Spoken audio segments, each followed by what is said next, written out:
welcome to the media show on Pod TV Network. I'm Nick Palavito. I will not be your host today because my computer is acting up. But so we'll bring in the guy who has all the media experience in the world, and that is Mark Lee, assuming I can bring him in because of the computer. You have a computer glitches, but Mark. I'm here and everything like that. I know we've got all kinds of media news going on in the world, and we've got some other media folks with us as well. You were doing something called Showing Vertical, which is like having a double Nick and everything like that. So I've got Chris Greco with me as well.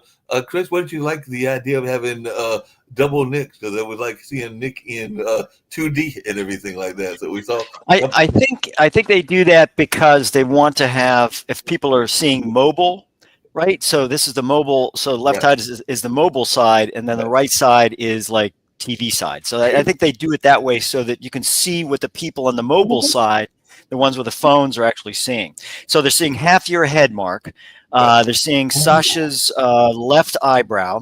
Oh, now they see both eyebrows and his whole face. They're like, smiling. He's smiling. Oh my gosh, the universe is going to end. The guy is smiling now. Oh my god.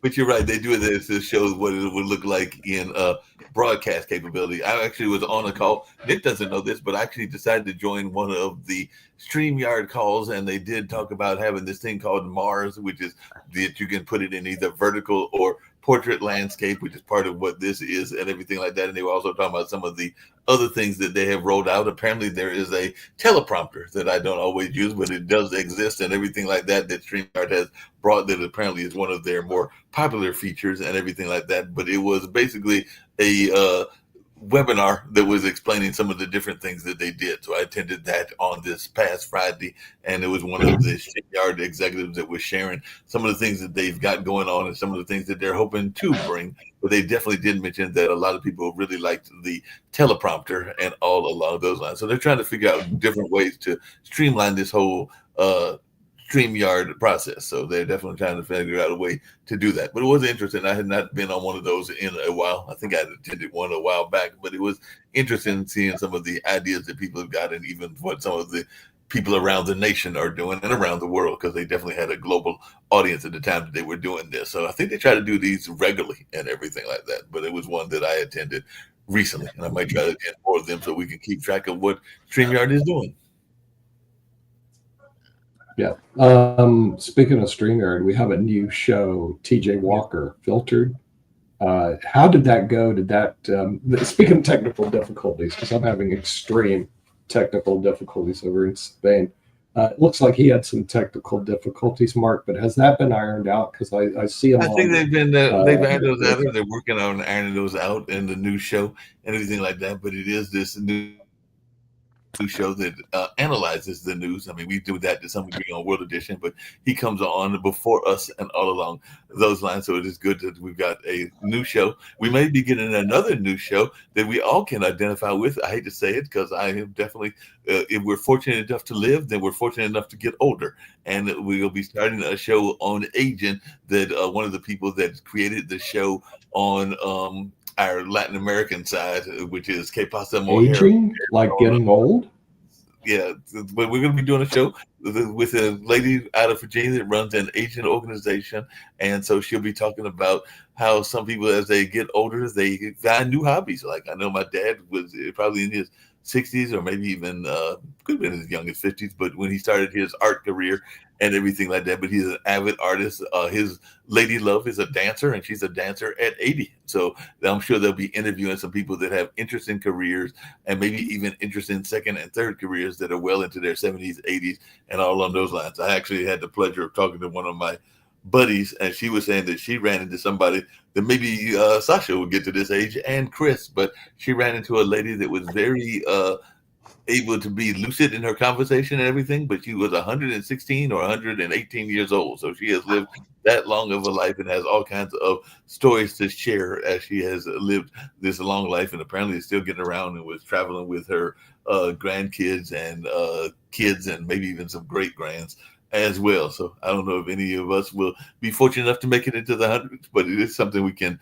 strive for and all along those lines. But this person made it to 116. But that is something that Randy Kersey will be talking about on her show. I just wanted to let you all know that I've developed a new fragrance for those people that are over 70. It's a mixture between Vicks VapoRub and Bengay. So it just kind of all goes together, and you kind of put the Vicks VapoRub wherever, Bengay wherever, and you got yourself a nice menthol type fragrance that will last for a very, very long time. Yeah, I mean, showering is just out of the question. It's just Bengay, Vicks VapoRub, and life is good. And it works. Good. It works and everything. Just really quickly, Nick, the other new show that I'm aware that we will be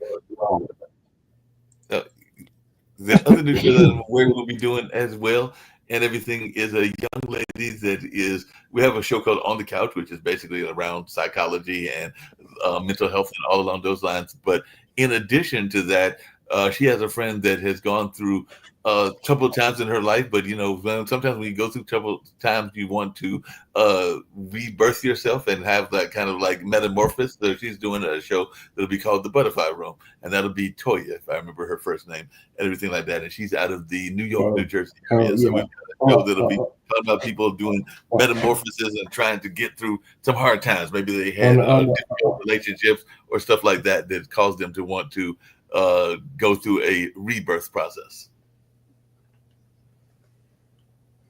So those are some of the newer shows that we've got. Other news that Sasha, your chess show had 236 people just watched on one of my LinkedIn stream alone. But we figured out why we're not tabulating, and we hired some developers to rewire, so we have to rewire the whole network so that we actually get the viewership that we had 2 years ago, which was 2.4 million. It deals with how we're routing routing all of our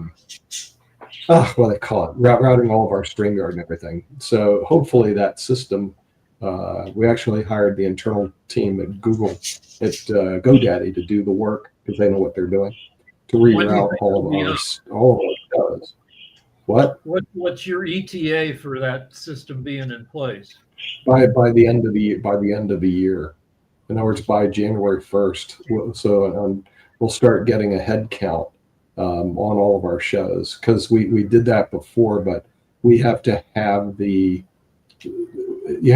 the shows streamed into a certain location, and this way it's going to be actually streamed into one of our other sites called Blockbuster Video TV.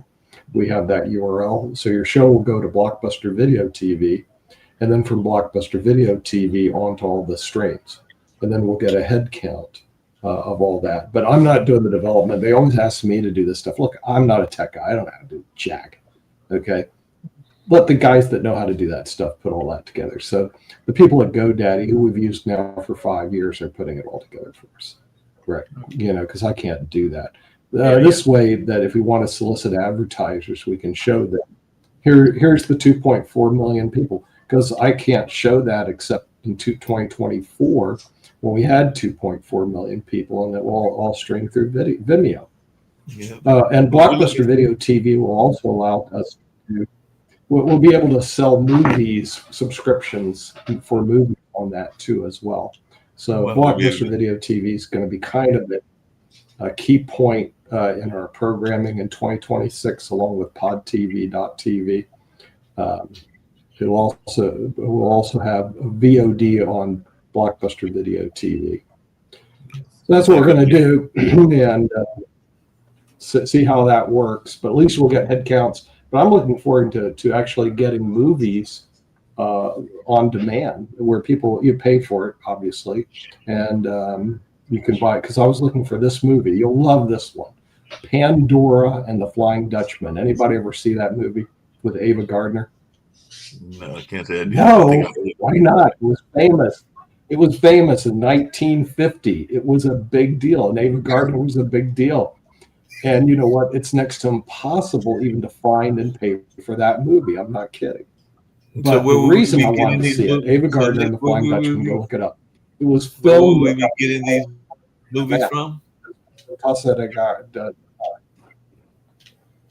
So Ava Gardner is big in North Carolina. Mark. You go to NACD, all these people want to sell. Ava Gardner is in North Carolina. There's actually Yeah, an Ava she's in Gardner North Carolina. museum. Also, she was with Gregory Peck on the Beach. Right, That's right. a really She's good actually movie. And she was on 7 Days in She's May big with in, Kirk Douglas in and Tulsa, Burt Lancaster. Lamar, which is 60 miles from Yeah. Yep, she has a whole museum and everything, the Ava Gardner Museum. Yeah, and that- yeah. that She you was were also referring in Night of the Iguana. She's a famous Right. actress. But to. go Yeah, watch the very movie. famous actor. It's There's a next lot to of famous impossible to actors. buy it. And we're in the Flying Dutchman. It's a great story. But Does she have a it's hard to TikTok? find. She have a TikTok? She's got a TikTok. Yeah, she's got a Now, TikTok, she all has a right. TikTok. It's She's kinda 6 hard to feet have- under. She's got a It's TikTok. kind of hard to have a Oh, TikTok as a Oh, ghost. Toby, you finally woke up. Hey, go. I knew you were kind of It's kinda hard yawning to there have for a a while. TikTok as a ghost. Rick, I did see your hand, but I did have to because Poor Rick, he's back there. Come on.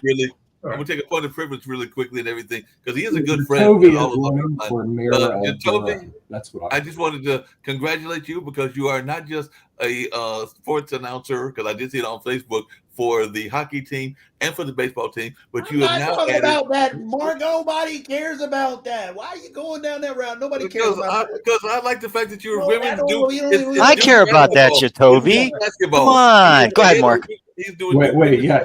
Toby, Let Rick talk. About it, Mark. Toby is going to be the Because then you voice. put me in the spot of Yeah. representing Yeah, right. my comments as that. No, not All putting right, me in so the part. In this with part. movies that were made in the 20th century move too slowly for modern TikTok viewers. So we need an AI app that'll take whatever in the Flying Dutchman and cut it down to about 25 minutes so it moves fast.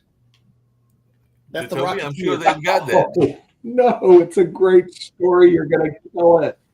And Okay. See, these young you people got just to need make to get real. They need sacrifices to if be you want real. TikTokers to watch your. Come your on, movie. Sasha, create a gulag for young people. We need a gulag for young people. No. We're the older generation. We're supposed to tell the younger generation how long you're supposed to watch our garbage. Okay, it's not the other way around. So James first of all, we're Mason gonna is in do this get thing? rid of- James Mason is in this.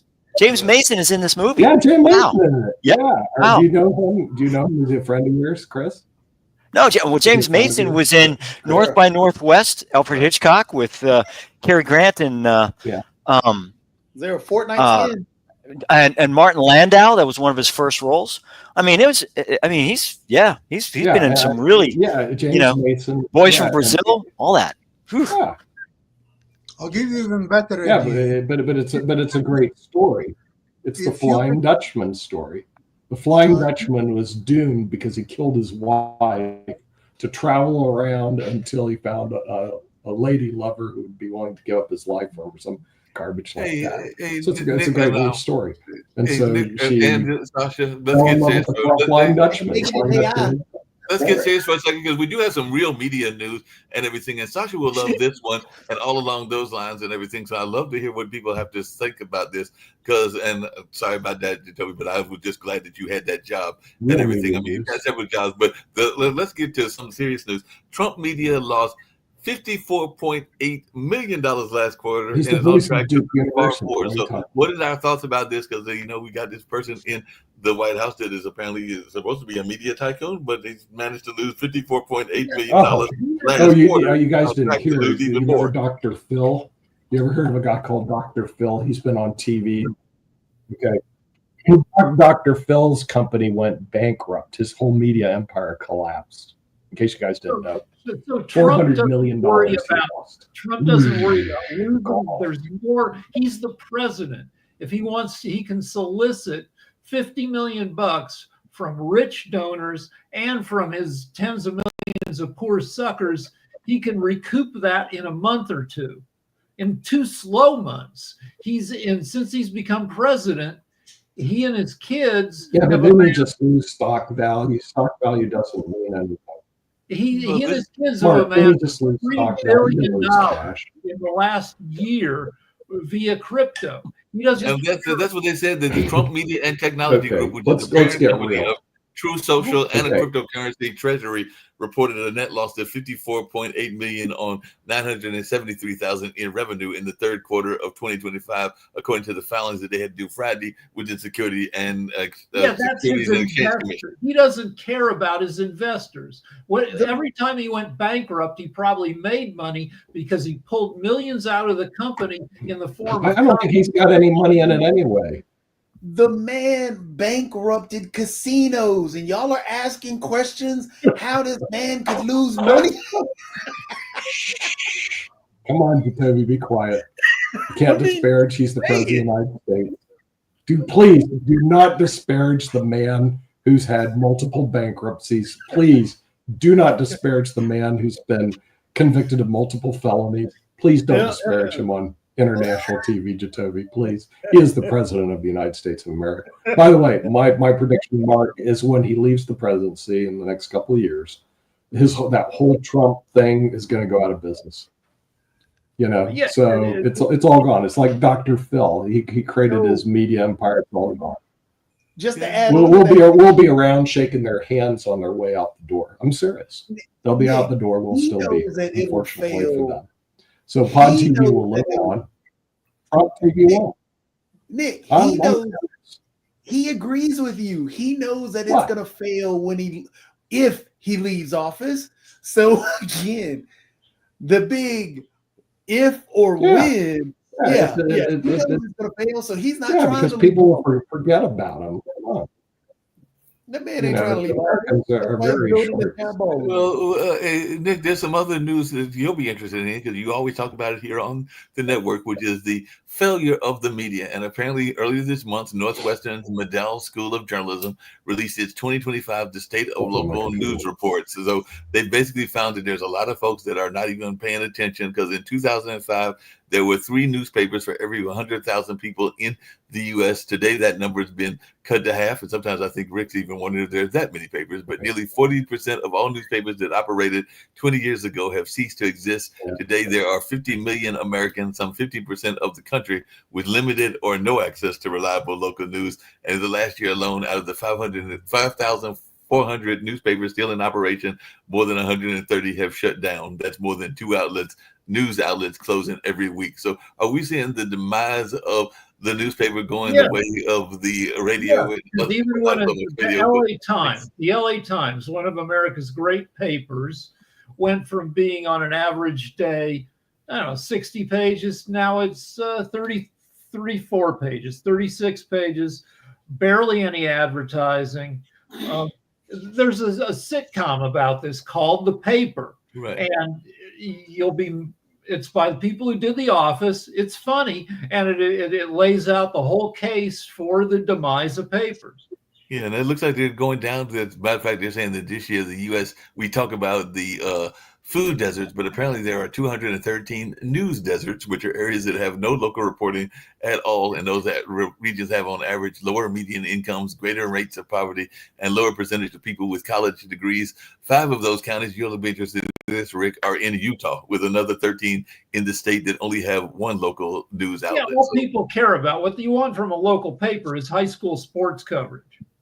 And that's what we get the Burbank local paper once a week. And it's just got all the high school stuff.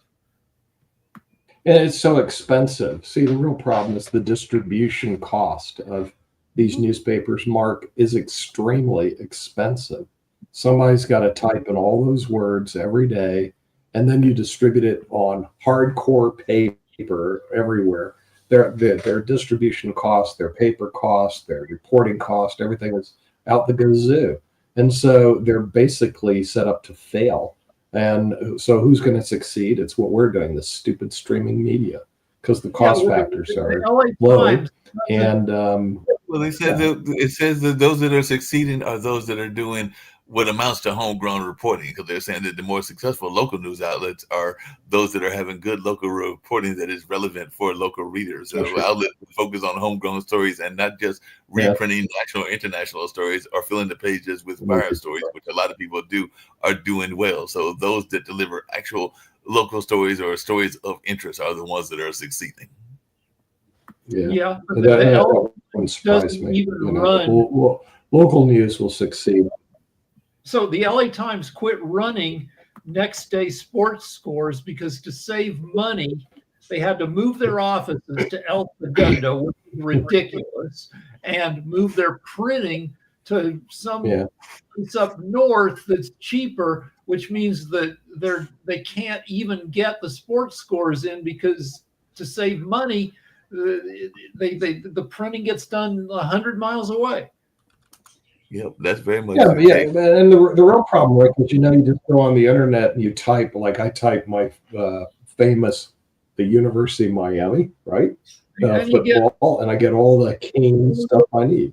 Yeah. You get everything. So why would I want to look at LA sports or the Miami Herald keeps trying to sell me this stuff, but I can go to ESPN.com and get all the stuff about Miami and plus all these independent journalists. So I get my football fix, and then I need to know the college football scores. Everything's done on the internet.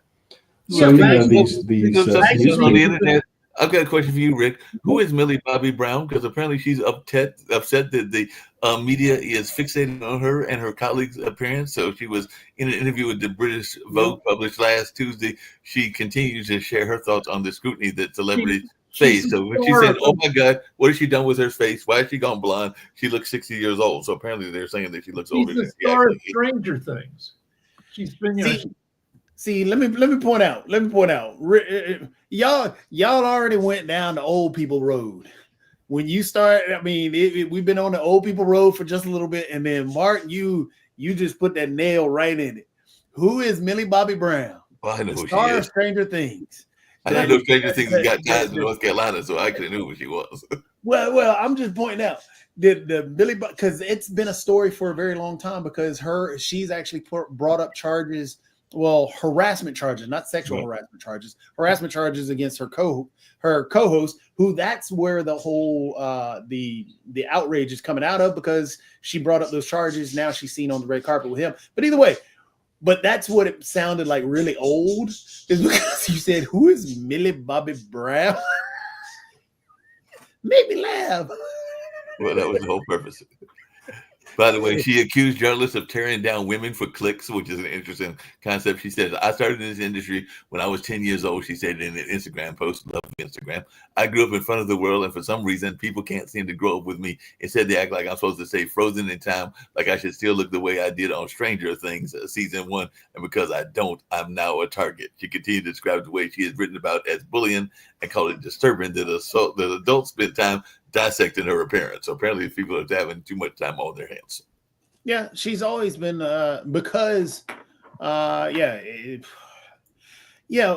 have some very bad people in our society. And yes, there have been people who have sexualized her even when she started on Stranger Things. So that's the really scary part about her situation and what she's talking about. And once she started growing, once she hit the age of 18, it just got even worse. And so, I mean, one problem is in the newspaper age, nobody could comment. Like, who was going to comment on how an actress looks? Nobody was going to comment on Ava Gardner to come back to Nick's person. Right. So, but there wasn't any. There was no access to public eyes. What were you going to do? Go downtown and wear a sign that now everybody can weigh in on whether Sydney Sweeney is mid. Mid means that like she's only like a 7 instead of a 9. And you can go online and you can find thousands of comments from just doofuses around the world on every issue of appearance or whatever. And just too many voices. And it makes everybody crazy.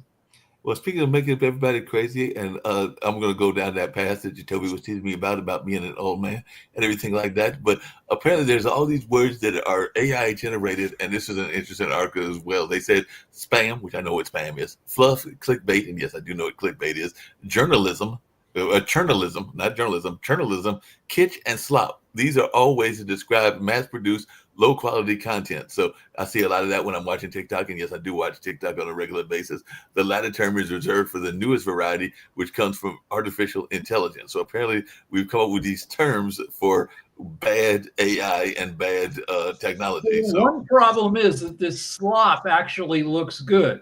I saw a clip of cats people make cakes in the shape of cats, and then they cut the cake in front of a real cat, and the cat goes crazy seeing a cat cut in half.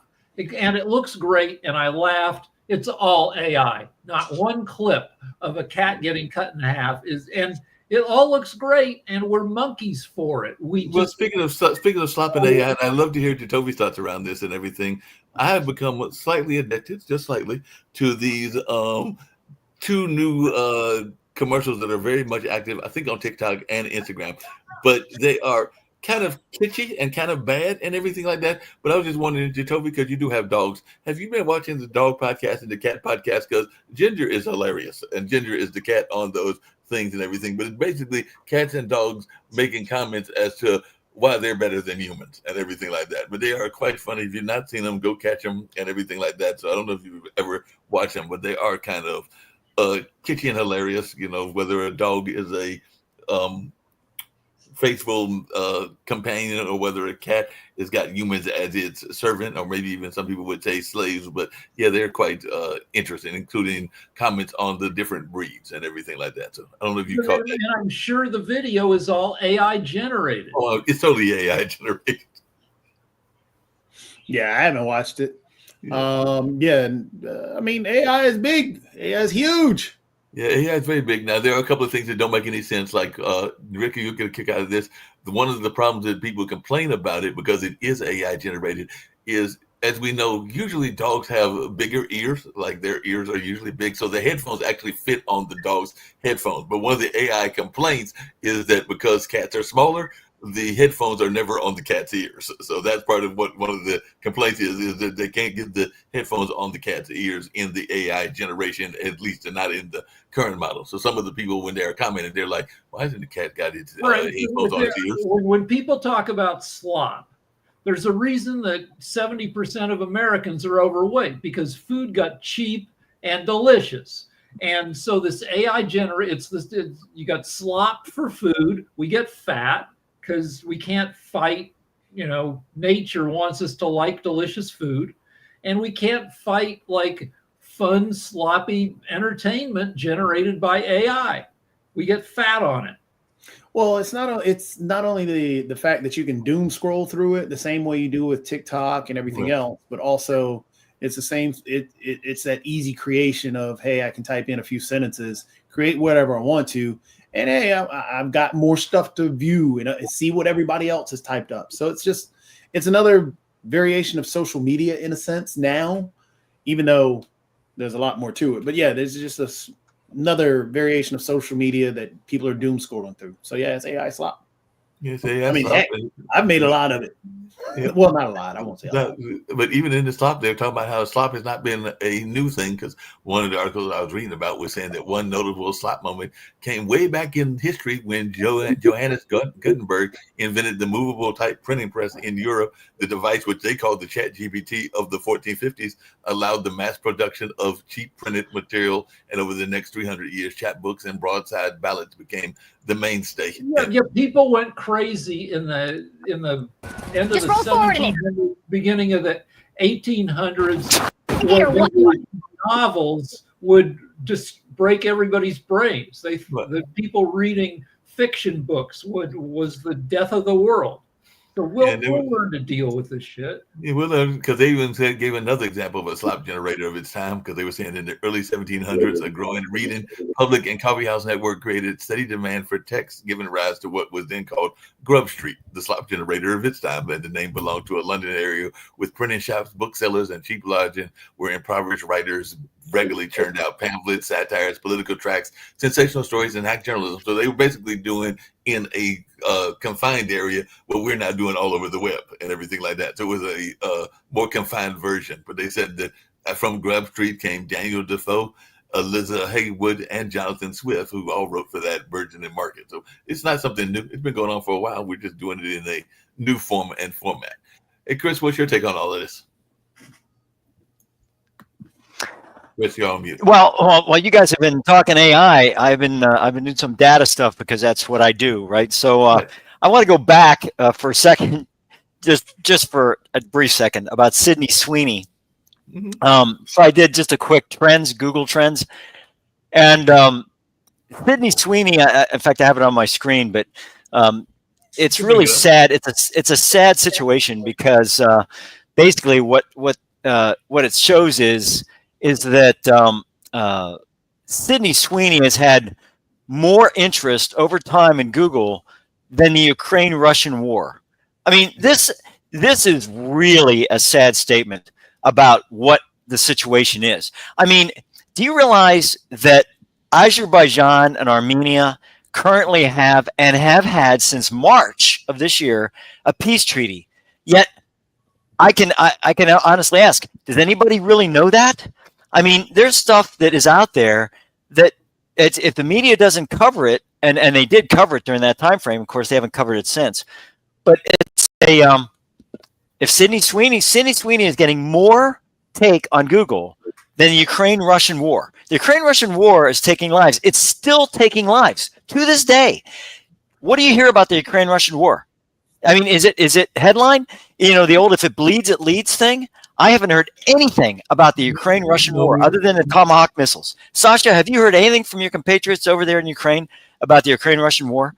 Yeah, what's going on? What the situation is? We have a regular show here on the network where we keep track of it. Yeah. I mean, I know, and that's good.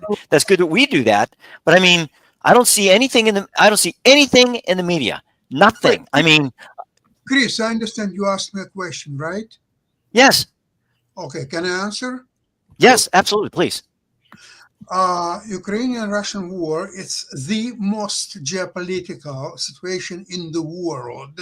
It can escalate to the world war. It can affect U.S. ability to conduct its foreign affairs anywhere from Venezuela to China to just name it, even Far East or Middle East or whatever, it doesn't matter. So this is how important it is. And you're saying that the media doesn't pay a lot of attention to that? Because media cannot make any money on it. They want to show you something that they can eyeballs, they can get clicks, they can get they cannot milk Ukrainian war on that. So you, as an intelligent person, have to know that. Therefore, your question is very misleading. It doesn't make any sense at all. Fair enough, and everything like that. Hey, Chris, just So really quickly. just want to kind of tie into that though. The thing is, this is another thing that we can tie into. That we can tie into not only age as a cultural thing, but also that I don't know if the Google Trends mark is the way, or the market of the graph is the way to really tell what a huge priority set is. Because, for example, you can compare the Ukraine war to 6-7. Do you guys know what 6-7 is? Yep. Yeah. 6-7. Yep, I got it. My 5-year-old grandson had to explain it to me. 6-7 is higher than the Ukraine war. 6-7 is higher than Sydney Sweeney. So these things, these are just the blips in time. And guess who uses the internet more than old people or young people? So you're looking at more young people trends. You're looking at more young people trends than the older atmosphere or the older crew. So, I mean, it's just a cultural thing more so than anything, I think. I think you're right. Yeah, but just really quickly, because I had a question for you, Chris, because you served in the military, if I remember correctly, and everything like that. I know Sasha did as well, but apparently there's a new group of folks in the military. We were enemies. As a military person, because apparently there is a number of influencers around the world. Sydney Sweeney would be an influencer. There are a number of other influencers that we've talked about in this particular show and in other shows. But apparently military influencers are testing the limit of Pentagon rules on social media. So influencers saying that Pentagon policies on social media monetization are vague and unevenly enforced. So I just wonder, because to some degree you're an influencer as well, Chris, here on the network and other places, but with a military person, when you were in the military, would you have been one of those people that would have tried to be an influencer? And what is your thoughts about these well, that are trying to test the policy? So I'll give you an example. So when I was an active duty lieutenant colonel, I was asked to give a speech before the Daughters of the American Revolution in some small town in Pennsylvania. So I went there, and there were probably 100, maybe 150 women there. I was giving a talk on women in the military, and I had a female major there with me who was going to talk about women in the military. So I was introducing her. And as I was introducing her, a woman literally got up out of her seat, and she goes, "Colonel," she goes, "what do you think of Bill Clinton? Isn't he a no good adulterer? Isn't he a some bitch?" She went on and on and on. And I said, "Ma'am, I do not pick my commander in chief. The election picks the commander in chief. I have no comment on what I think about the commander in chief. I take his orders and I go from there. That's what I do. So are there any other questions?" And she sat down, and they taught us very well about that, especially the public affairs people. They said, do not ever comment on what you think is going to be a correct answer on that. It's no comment, because you don't know what other press people are going to be there, what kind of quotes they're going to get from you. And let me tell you something, you do that, you're going to be out of the military. And that is true. There is an article in the UCMJ that covers that for military officers, not enlisted people, but officers. If you make a comment about any sitting elected official in the United States, a derogatory comment or otherwise, you can be court-martialed and you can be judged out of the service. It's Article 34. Apparently it's become much looser now, because they're saying that some, like Marine First Lieutenant Kagan Dunlett, have appeared at major events with people like Pete Hetches, Secretary and Vice President J.D. Vance. And apparently the Army had a program called the Creative Reserve Pilot Program, which tapped soldier influencers for help with recruiting and marketing. And they're saying that all military influencers, which we talk about here, regardless of followers count or content style, that's the thing that I'm saying, we talk regularly here on the media show, operate in a murky space between personal branding and military ethics, which is what you're getting to. So some share lighthearted or mundane glimpses of their daily military life, but others push boundaries with sexualized or irreverent posts. I'm sure some even make political posts and everything like that. So across the ranks, Pentagon's policies on social media are vague and unevenly enforced, leaving troops eager to grow their following, but wary of the consequences, according to an interview with 6 military influencers and public affairs officers that was in an article in the Business Insider. But it sounds like very confusing. The Pentagon, when it comes to this kind of stuff, is in disarray. Hegseth is a Fox News commentator. He had a weekend show.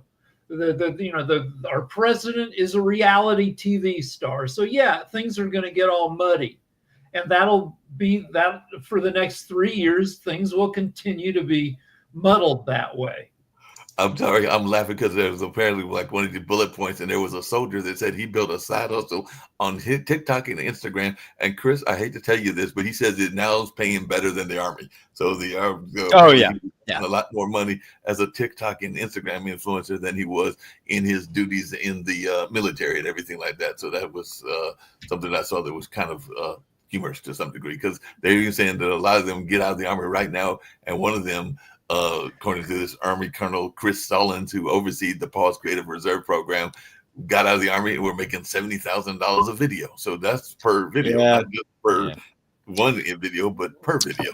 So I mean, once you're out, I just looked it up and to see if there's stuff like this, and I was right. There's a Instagram account called Best Curves in the Military, and it's first traps from at least some female military personnel. Like, I'm in the Army, but also here's my butt. Well, let's get real with that. So there was recently a winner of a beauty contest who was an Air Force Academy grad or whatever it was, and they bragged on her that she was she won this beauty contest and she is Top Gun, she's a fighter pilot, and that was just a bunch of bullcrap. It was she had a pilot slot.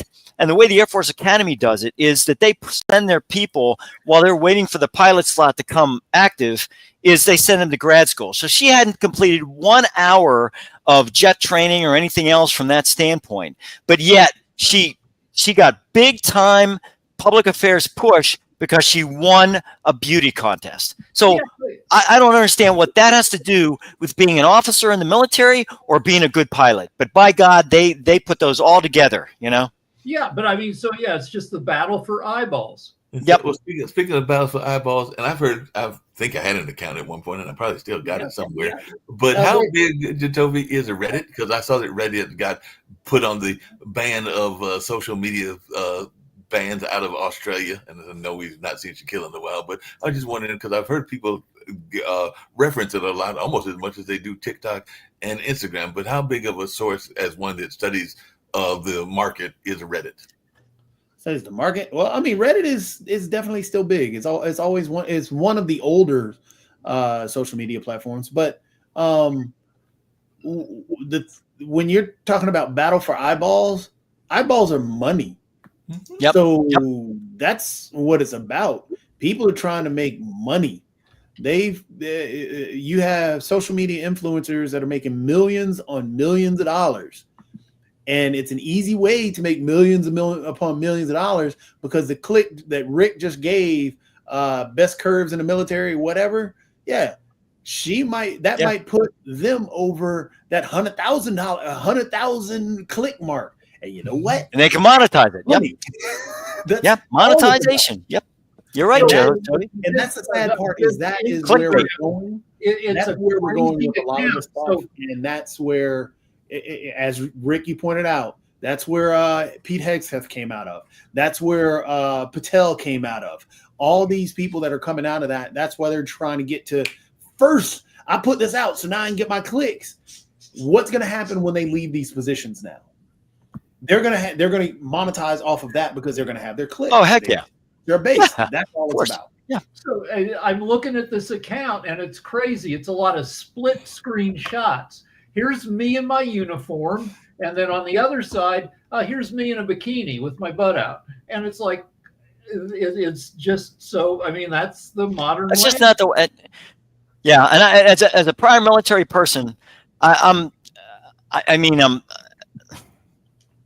really embarrassed for individuals in the military that keep their head, and the ones that don't, and the ones that sit back and go, I'm going to capitalize, monetize, whatever you want to call it, off of the military. And to me, it's kind of like, I think that Hegseth might be doing this the wrong way. I think Hegseth should go out there and say, if you're going to monetize, guess what? The Department of War, Department of Defense, whatever you want to call it, is going to take 20% of your monetization. If you're going to monetize this and you're still in the military, we're going to take 20% of that. Now, we can either take it out of your pay, which is fine, we'll garnish your pay, or you can give us 20%, one of the two.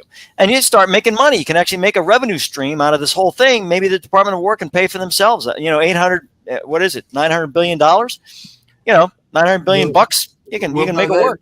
By that note and everything. What do you think, Jacoby? I did see a positive article and then I want to hear from Jacoby as well. But apparently, as Hollywood and media, and we know they've been having these whole conversations, even about how they're going to do stuff with strikes and stuff like that. But as they seek new models to capitalize on unprecedented change in consumer habits, they're asking where the growth is going to come from. And there's a report now coming out that is offering some answers that includes a projection that as much as, and Nick will be glad to hear this, $1.3 trillion in new growth dollars will come to media, entertainment, internet, and B2B software companies by 2030. And they're saying that the roadmap for where to look for growth and where the money is going identified 4 key areas, which is highly loyal and active users, sports, so we might need to get some sports programming here on this network, creator impact on streaming, and what we talked about today, the growing perseverance of AI. So they're saying that it is going to be a booming industry, this newer type of media. So what is our take on that? Because we've heard about the collapse, like with newspapers, but they're saying that a lot of things are going to be going up, including revenue from radio subscriptions and licensing fee, recorded music, book publishing, magazine publishing, video games, film entertainment, TV subscriptions, and a lot of other things. And well, everything's going to smear into everything else. Right Right. now, Gen Z spends an average of 4 hours a day on social media. right. And when we start wearing VR, AR glasses, when you can, if you like a show, an IP like Star Trek or Star Wars, and you want to live in that world, and you can do it in VR, we'll see all that. The movies and video games will all have their worlds where you can have a virtual life in those worlds. And Rick, this is surprising me, and maybe it's going to surprise Toby as well. But apparently, one of the experts on this article, I think it was in MSN, was saying that we're going to see a rise, because I thought we were seeing a decrease in viewing time, but they're saying that we're going to see a rise by 21 minutes. So from 6 hours and 12 minutes in 2025 to 6 hours and 33 minutes in 2029. So they're saying that video is eating the internet. Everything is becoming video, whether it's social, podcast, shopping, even AI. But I was thinking that we were going down, but apparently we're going up.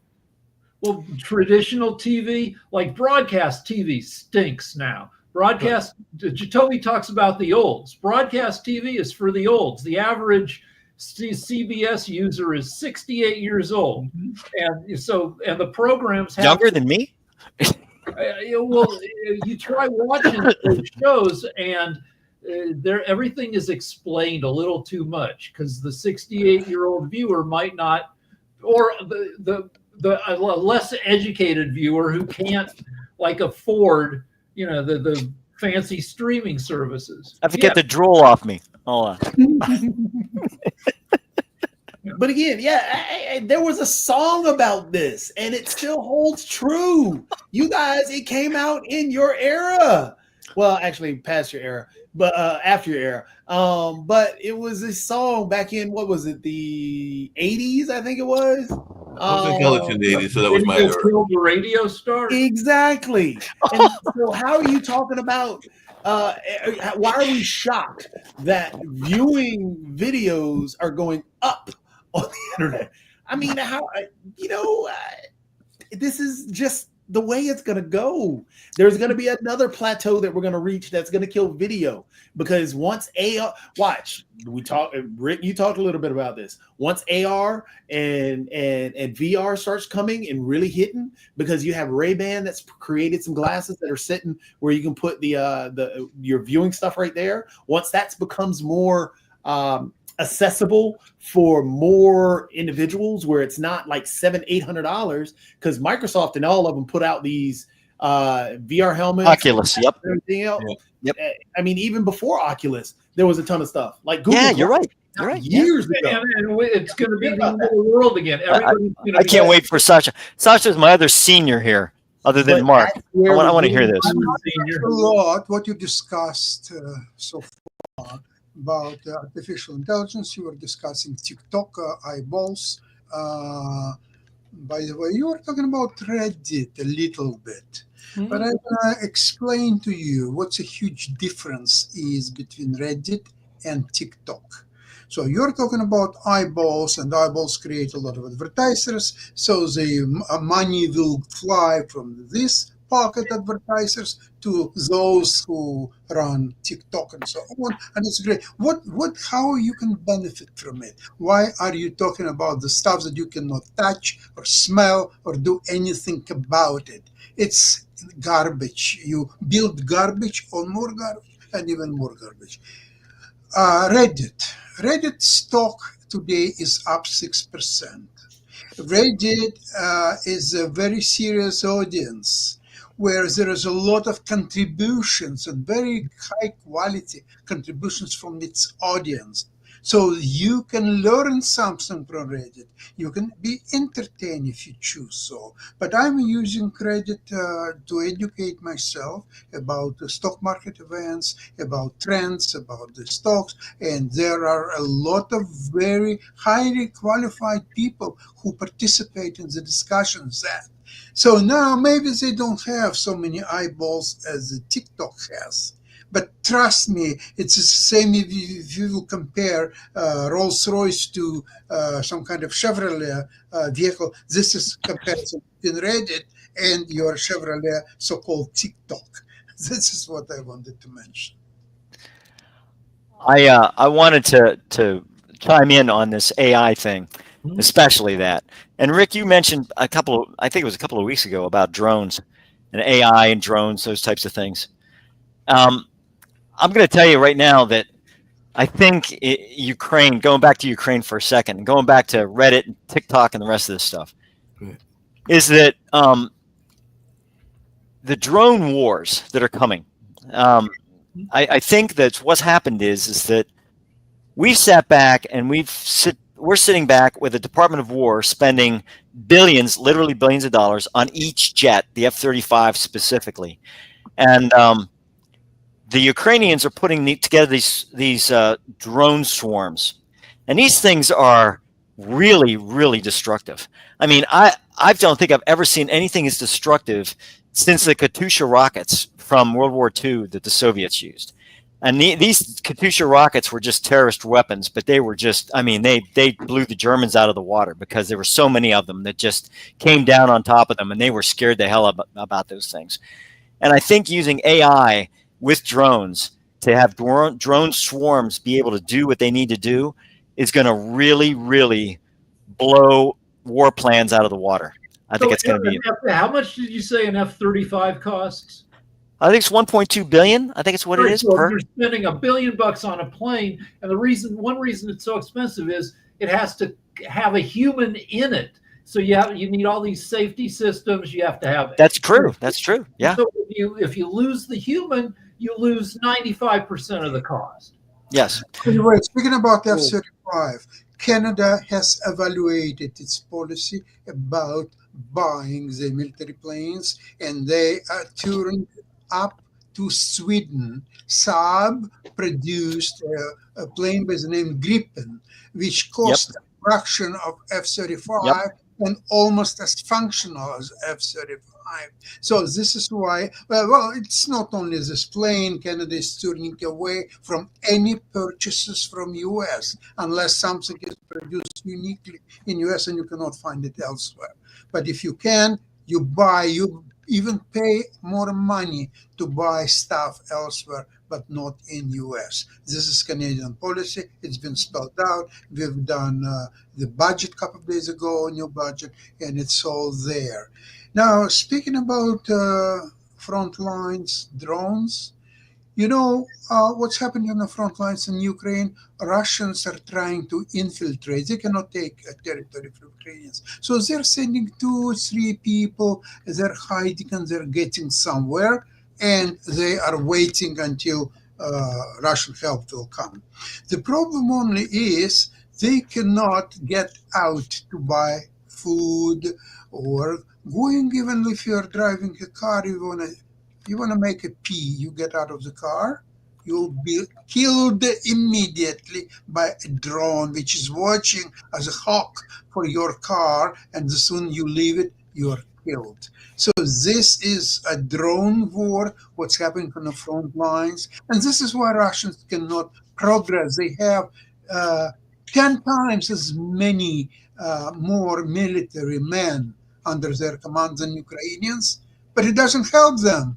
You have more men, you will lose more men. That's all what it means. They are continuing their meat attacks. When they send 100 people, Ukrainians killed 98, 2 people are coming back, get 98 more people, and another attack. And they have 5, 6 attacks a day. So this is why sometimes people are surprised why Ukrainians defending places like Prokofsk. Yeah, why they need it, you know? Why? Because they're killing Russians in proportion 10 to 1. This why they are holding these places. Understand? Yeah, so nobody has made a war movie with modern drone warfare yet. Though there's a movie on HBO right now called Warfare, which shows how a battle was fought maybe 15 years ago with aerial surveillance, which gives you a little flavor of how, you know, the troops are at the mercy of tech, and it's even more so now. So this is, and I guess to jump back to the cultural divide in terms of, and it's not an ageism thing, it's just a different view perspective. So how you're talking about there's not been a war movie. There has been some that have been dealing with, I mean, from shows like Black Mirror we've talked about before, to I mean, other movies that are out there. There was one with Tom Cruise, and I can't think of the name of it right now, like Day After Tomorrow or something. Right. Yeah. Great movie. And But a made-up movie. But well, everything's gonna be made up. But one thing that I think where gamers come into play, and this is where the whole gamer world is, all these things that we're talking about, these are things that are in games. These are things that these individuals are having to deal with. When you're talking about the drone wars, there's a game that just came out that Ark Raiders, which is a brand new game, just hit, and it's an extraction game. It's a post-apocalyptic setup where you're living basically in caves beneath, because what's taken over? These drones you're talking about. That AI technology, how it's supposed to chase after you and go after whomever. You're trying to extract people from the top level and protect and bring them back down to safety, because they're trapped in an area where these drones are attacking. And what you're talking about, though, Chris, with the AI technology, that's all this is. And you have to think about how the self-learning comes into play. That's right. I know we were getting ready to wind down and everything like that. But really quickly, as we wind down, apparently there is a movie that literally is called Drones. It was called Drones. I mean, again, there are movies. It just came out, I think it's supposed to be released this year, and everything. It was directed by Simon Boyson, and features a young student named Emily, who becomes entangled with a mysterious drone that follows her. But yeah, they did say that it was and the movies are one thing, but again, dealing with the video games and how individuals are interacting in that world that you're talking about.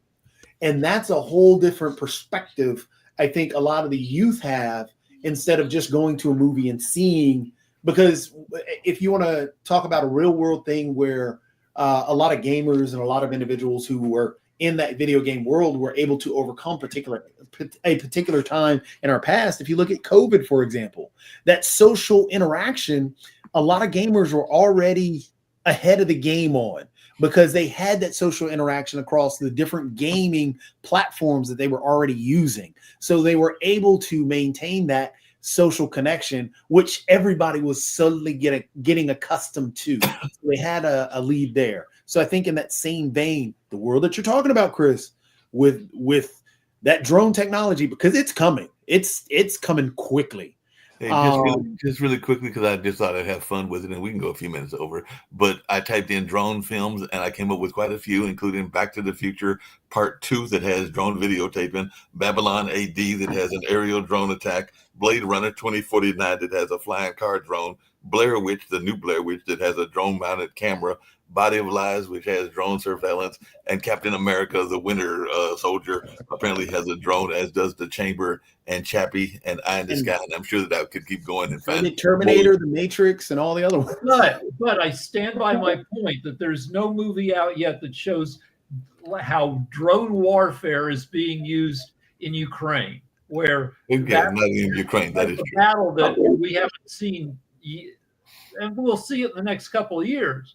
But it's where you step out of your car to take a piss and you get blown up.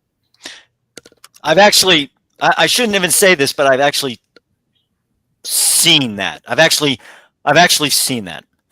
I've seen that happen. I shouldn't. I can't tell you where or when, but I've actually. It's kind of really weird when you see that happen live. It's the weirdest thing ever. I'm sure it is. I want to tell you something. Just read on Reddit. The well-known investor Mike Blurry, who was part of this movie Big Short, where he predicted that the market of real estate will collapse, and he made a lot of money and all that stuff. So lately, He said the two stocks, particularly Palantir and Nvidia, are highly overpriced, and he predicted that they should go down and you should not touch them, or so on.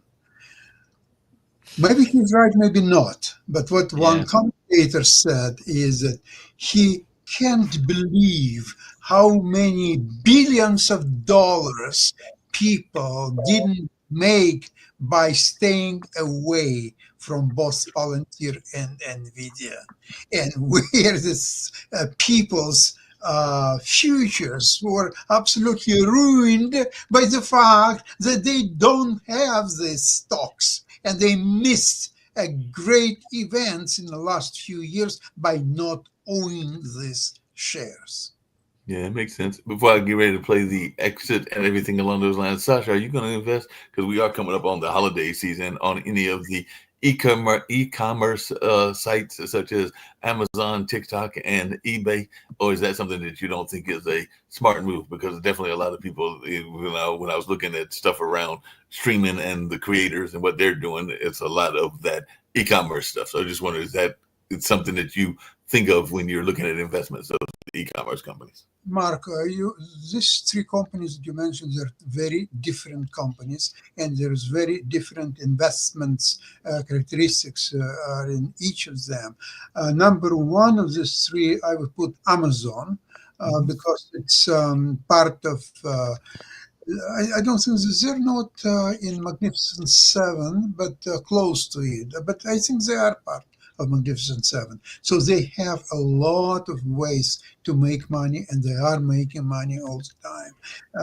They're somewhere close to their high prices, but they could go much higher still. The other two, eBay, they're very specialized stocks, and I don't feel comfortable to recommend them.